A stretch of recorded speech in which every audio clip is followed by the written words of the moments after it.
You think your child loves you unconditionally. Look deeper. Behind those innocent eyes, beneath the hugs and "I love you, mommy," there lurks something darker, something we dare not speak about. Every child carries a hidden hatred for their parents. Not the surface irritation when you say no to ice cream, but something far more profound, a primal, unconscious resentment that shapes their entire psychological landscape. This isn't about bad parenting or dysfunctional families. This is about the fundamental human condition, the paradox of love and hate intertwined so deeply that even the most devoted child harbors secret fantasies of rebellion, escape, and yes, psychological murder. In this video, we're going to explore one of psychology's most uncomfortable truths, a reality that challenges everything you believe about the parent-child bond. And by the end, you'll understand why every child must, in a sense, kill their parents, not in flesh, but in the mind, or remain a prisoner forever. But before we descend into this psychological underworld, take a moment to subscribe to the channel and share your thoughts in the comments. What you're about to discover may disturb you, but it will also liberate you from one of humanity's greatest illusions. Let's begin with an uncomfortable truth. The moment a child is born, they enter a relationship of absolute inequality. They are completely dependent, utterly powerless, and at the mercy of beings who seem godlike in their ability to give or withhold everything: food, comfort, love, freedom. Carl Jung, the great depth psychologist, understood this better than most. He wrote about the shadow, those aspects of ourselves we cannot accept, the emotions we push into the darkness of our unconscious. And nowhere is this shadow more complex than in the child's relationship with their parents. Think about it. Your parents are your first gods. They control your world entirely. They decide when you eat, when you sleep, when you can play, when you must stop. They have the power to comfort your deepest fears or to be the source of those fears.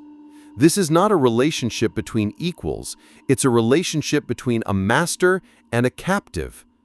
But here's where it gets psychologically fascinating.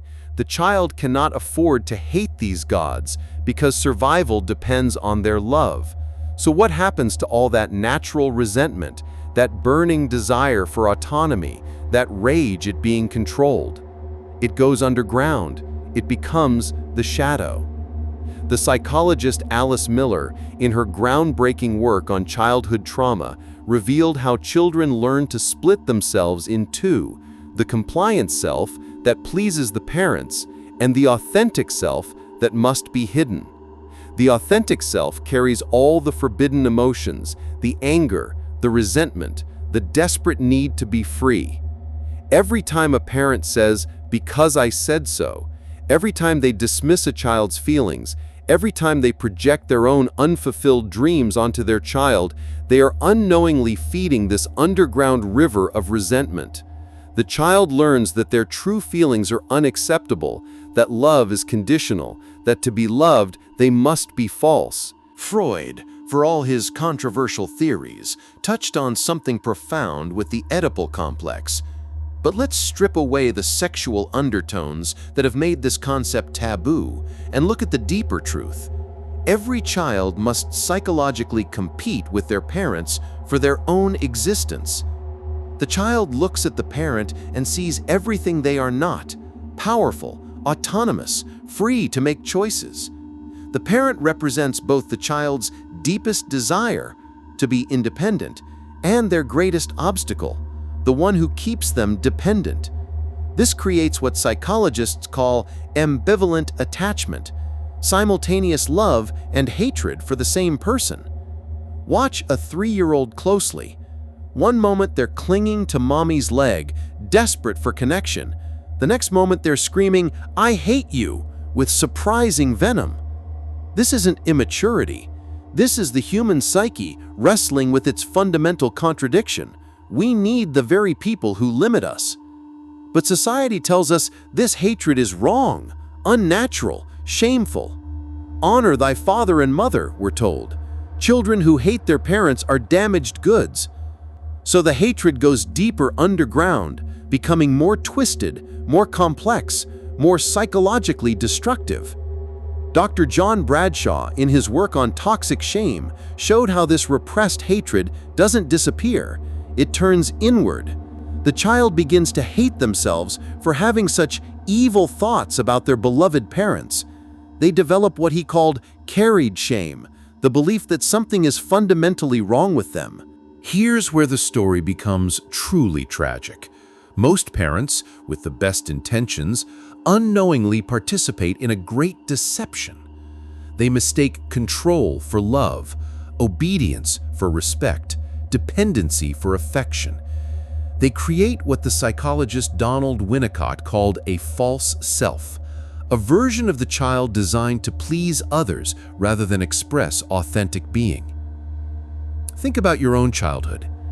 How many of your decisions were truly your own? How many of your interests were genuinely yours versus what your parents encouraged or demanded? How many times did you smile when you wanted to scream, agree when you wanted to rebel, conform when you wanted to explore? The brilliant psychologist R.D. Laing observed that the family can become a nexus of violence. Not physical violence necessarily, but psychological violence, the systematic destruction of the child's authentic self in favor of who the parents need them to be. This is where the secret hatred grows strongest. Not against parents who are obviously abusive, but against parents who love you so much they're willing to destroy who you really are to keep you safe, successful, or socially acceptable. It's the hatred of being saved from yourself, of having your wings clipped in the name of love. Every achievement that wasn't truly yours, every path you took to please them rather than fulfill yourself, every time you swallowed your truth to maintain their approval, these moments feed the underground river of resentment. Because deep down, the authentic self knows it's being murdered by kindness. But perhaps the most insidious aspect of this dynamic is what I call the prison of gratitude. Society teaches children that they owe their parents everything, their life, their opportunities, their very existence. This debt can never be repaid, which means the child can never truly be free. The psychologist Susan Forward wrote about toxic parents and the guilt they unconsciously instill in their children. But even non-toxic parents participate in this system. Every sacrifice they make for their child becomes another bar in the prison of obligation. After everything I've done for you becomes the refrain that keeps the child psychologically enslaved. The child learns that their desires, their dreams, their authentic path matters less than their parents' investment in them. They begin to live not for themselves, but as a return on their parents' emotional and financial investment. The hatred here is subtle but profound. It's the hatred of being owned, of never truly belonging to yourself. Carl Jung warned about this in his work on individuation. He said that the greatest tragedy is not that parents damage their children, but that children often never break free to become who they're meant to be. They remain psychological children forever, seeking approval, fearing abandonment, unable to trust their own judgment because they never learned to separate their identity from their parents' expectations. In healthy development, adolescence is supposed to be the time of psychological rebellion, when the child begins to separate their identity from their parents, when they start the difficult work of individuation. But for many, this rebellion never truly happens, or it happens in distorted, self-destructive ways. Some children rebel through obvious means: drugs, promiscuity, criminal behavior, academic failure.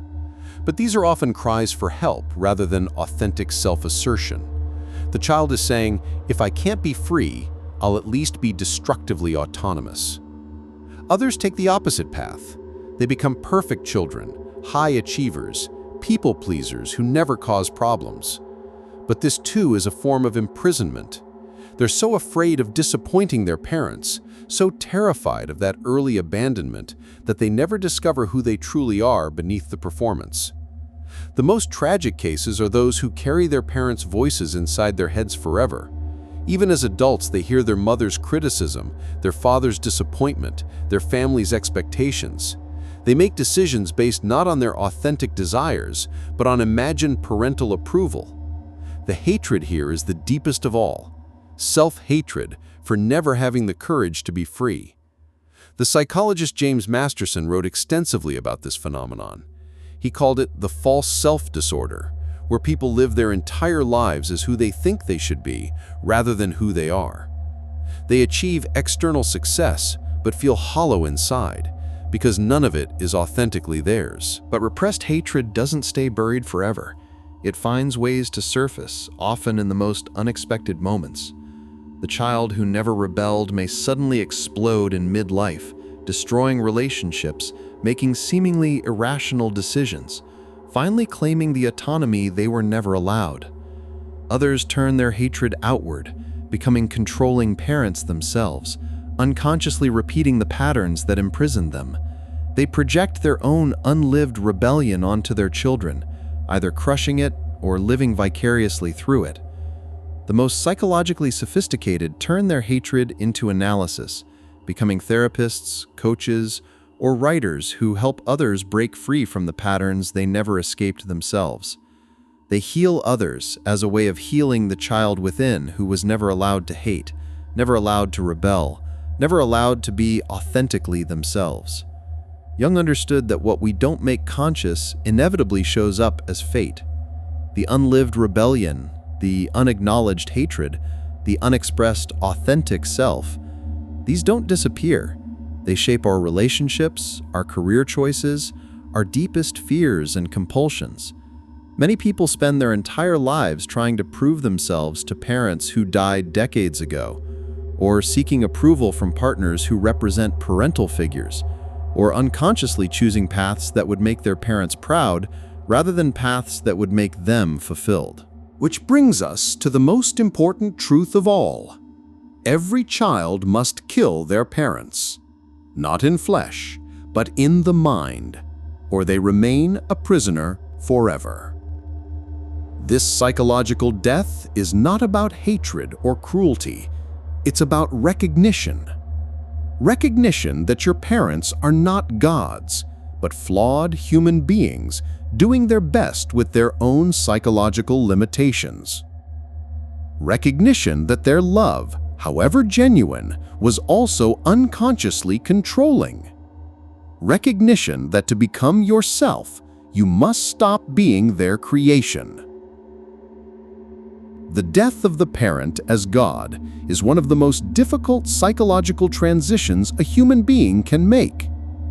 It means accepting that you are truly alone in the universe, that no one is coming to save you, that your life is your responsibility and yours alone. But it also means freedom. Freedom to make your own mistakes, to follow your own path, to love and hate authentically rather than strategically. Freedom to disappoint people, to be misunderstood, to choose meaning over approval. The psychologist Carl Jung called this process individuation, becoming who you truly are rather than who others need you to be. It requires confronting the shadow, including the shadow of your relationship with your parents. It requires acknowledging the hatred, the resentment, the grief of never having been truly seen for who you are. When you finally allow yourself to feel the full complexity of your relationship with your parents, the love and the hatred, the gratitude and the resentment, the connection and the suffocation, something extraordinary happens. You begin to see them as human beings rather than as gods or demons. You realize that their control came from their own fear. Their projections came from their own unlived dreams. Their limitations came from their own psychological wounds. This doesn't excuse the damage, but it puts it in perspective. You can feel compassion for them while still honoring your own truth. This is when real love becomes possible, not the desperate attachment of the dependent child, not the guilty obligation of the indebted adult, but the free choice of one autonomous being to care for another. You also begin to understand that their greatest gift to you was not their protection or their sacrifice, but their imperfection. Because it was their human limitations that forced you to grow, to question, to eventually find your own way. The hatred you carried was not evil, it was life force. It was your authentic self refusing to be completely extinguished, your true nature pushing against the walls of its prison, your deepest wisdom knowing that love without freedom is not love at all, but symbiosis. So here is your invitation. Stop living as your parents' creation and start living as your own. Feel the hatred, the resentment, the grief of what was never allowed. Honor those feelings as sacred, as necessary, as the very foundation of your freedom. This is not about becoming cruel or ungrateful. It's about becoming honest. Honest about the full complexity of human relationships. Honest about the price of unconditional love. Honest about what it really takes to become yourself. Your parents gave you life, but they cannot live it for you. They loved you the only way they knew how, but that doesn't make their way the right way for you. The greatest honor you can give them is not lifelong obedience, but the courage to become who you truly are. If this message has stirred something within you, recognition, resistance, relief, share it with others who might be ready to hear it. Leave a comment about your own journey towards psychological freedom. Because the revolution begins not with mass movements, but with individual courage. The courage to stop being who you're supposed to be and start being who you are. Remember, the child who learns to hate authentically also learns to love authentically. And in the end, that authentic love for yourself and others is worth any price of psychological freedom. Stay curious, stay honest, and above all, stay true to yourself.